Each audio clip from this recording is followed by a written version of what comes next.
นะเห็ดนะกำลังดอกจุ่มๆงามๆเจ๋นั่นก็เห็ดเป็นก่อเราเพื่อนๆมาเก็บเห็ดน้ำสาวลาวเด้อหลายว่าหลายมานะเพื่อนๆอันนี้ก็เห็ดนะเห็ดอันนี้ก็เห็ดอันนี้ก็เห็ดว่ะอยู่คุณก็เห็ดอยู่ใจนั้นก็เห็ดเพื่อนๆมาเก็บเห็ดน้ำกันเด้อหน่อยเห็ดนะเพื่อนหลายว่า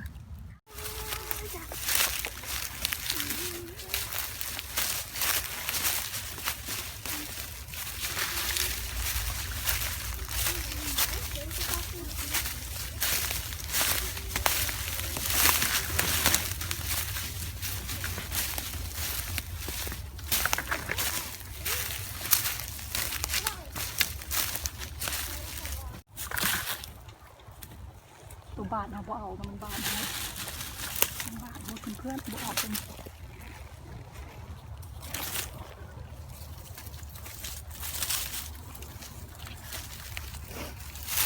เอาตัวดอกคุณจีบเนาะสัญญาไม่สตาร์ตัวนี้เขาจะเอิ้นเห็ดซ่อนสดเนาะเพื่อนมาเก็บเห็ดน้ำสาวเราเข้าป่าเก็บเห็ดมาเพื่อปิดเพื่อนมานำมู่เนาะขอมานำเพื่อนปูหงพางมาเพื่อนทามาเนาะปิดตะปวดเลยปวดว่าคุณอะเห็ดอันนี้มันจะเกิดขึ้นนำต้นไม้เนาะเกิดมันตีนต้นไม้ยังจุ่มอยู่นะเอามา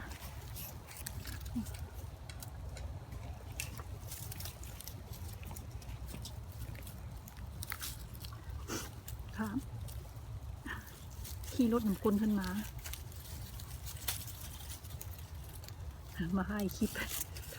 โตมาเพื่อนเนาะ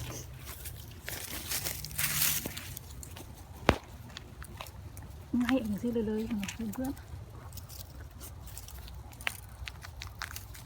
เกิดน้ำพากไงน้ำมูลไหม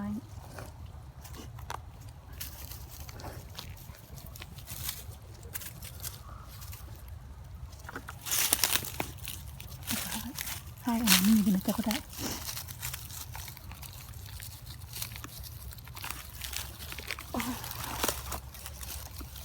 ดึงอีกทีเลยเพื่อน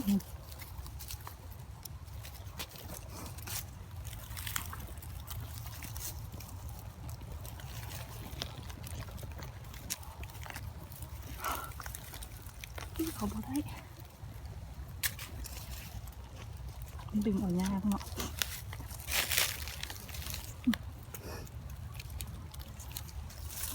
มาแกะนี่เพื่อน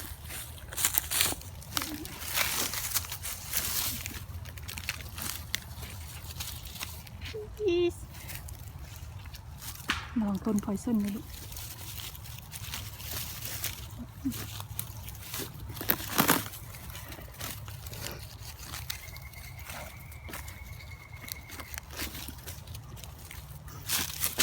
เช็ดตีนเบื้องนี้สาวลาวตีนเบื้องนี้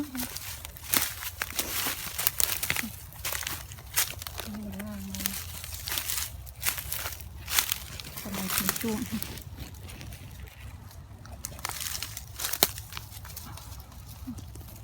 เป็นซอง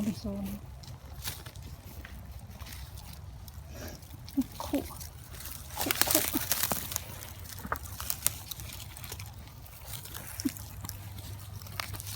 เป็นตะปวดเพื่อน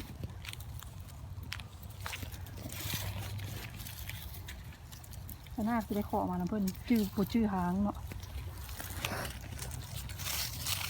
เพื่อนมาตีนะ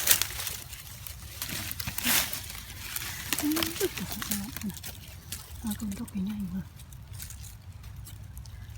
มาเก็บเห็ดมันสายยาวด้วยที่ไหนเพื่อกันไปที่ไหนมันเก็บได้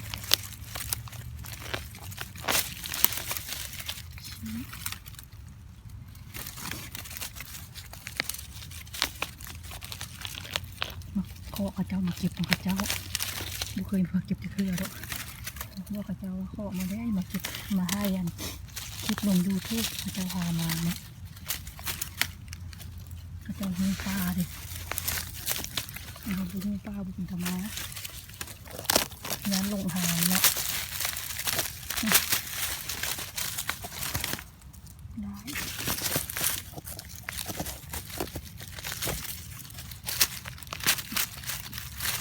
นี่แหละเลย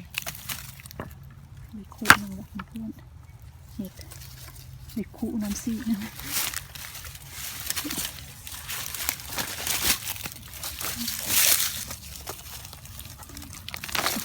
มองแบบนี้เลย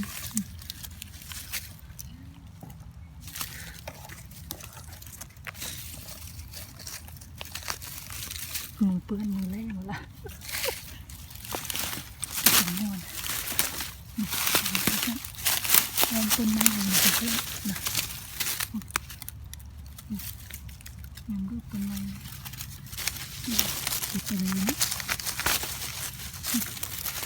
รอบเลย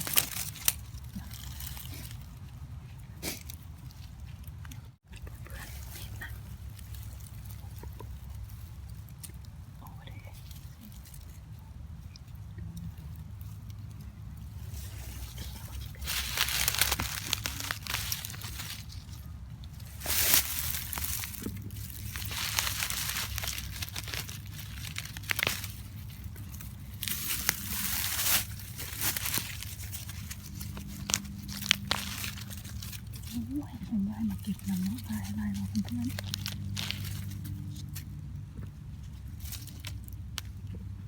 นักกินจุ้งไปแกงมีแซ่บแซ่บ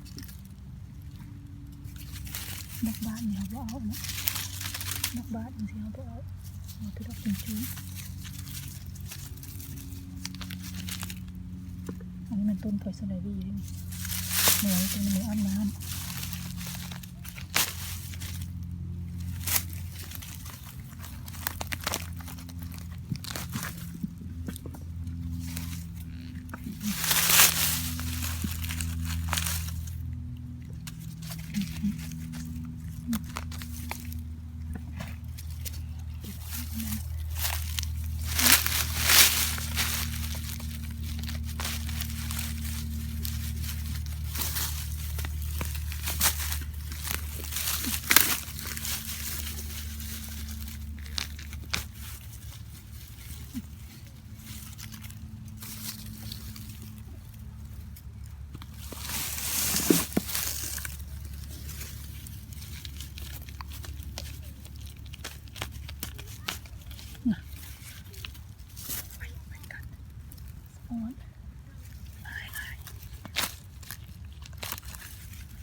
เบิ่งอันนี้มันกำลังบ้าอันนี้กำลังจูมเนาะ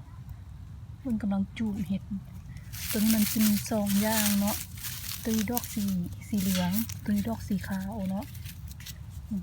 มันจะเป็นอ้อมต้นไม้เลย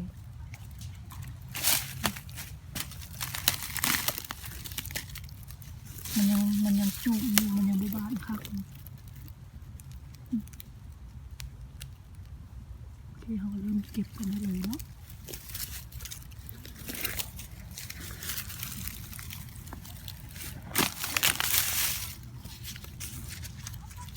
เอามือแซะมันออกมาอย่างสิ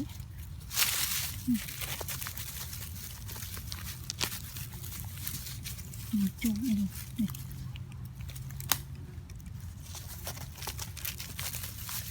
ยังได้บ้านเพื่อตัวนี้ดอกสีขาวตัวนี้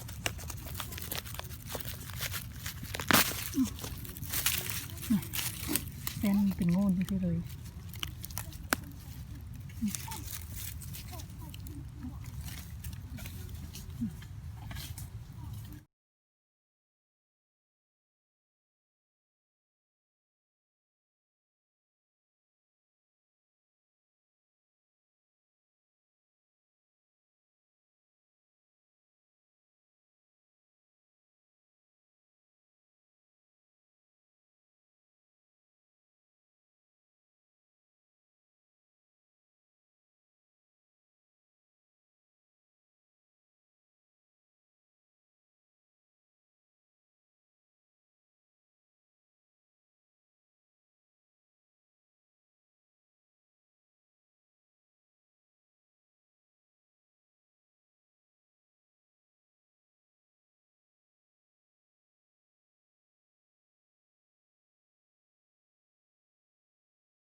นะเพื่อนๆเห็ดนะ